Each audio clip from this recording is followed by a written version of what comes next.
ચામડીના રોગો ખૂબ જ ઝડપથી વધી રહ્યા છે. તેમાં સૌથી સામાન્ય અને જિદ્દી તકલીફ હોય તો છે રિંગવોર્મ, એટલે કે આપણા સામાન્ય ભાષામાં એને ધાધર અથવા તો ફંગલ ઇન્ફેક્શન કહીએ છીએ. તે એક ફૂગથી થતો ચેપી રોગ છે. આમાં ચામડી પર કાળા લાલ કલરના ગોળ ચકામા થઈ જાય છે. તેની કિનારી ઉપસેલી હોય છે. તેમાં અસહ્ય ખંજવાળ આવે છે. ખાસ કરીને શરીરના એવા ભાગોમાં થાય છે કે જ્યાં પરસેવો વધારે થતો હોય, જેમ કે બગલમાં, સાથળમાં અથવા તો કમરના ભાગે.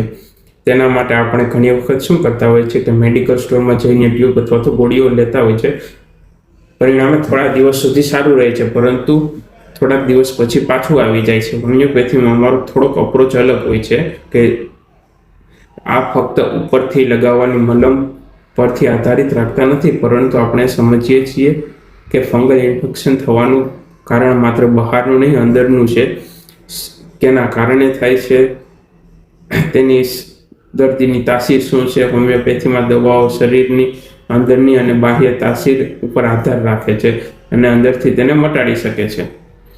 એટલે કે હોમિયોપેથીથી જ્યારે ધાધર મટે છે ત્યારે દબાતી નથી, પરંતુ કાયમી માટે જડમૂળમાંથી જાય છે અને પાછી આવતી નથી. જો આ પણ કોઈ પ્રકારનો તમને પ્રશ્ન હોય તો તમે અમને કોમેન્ટમાં કોલ કરીને અથવા તો વોટ્સઅપ દ્વારા જણાવી શકો છો.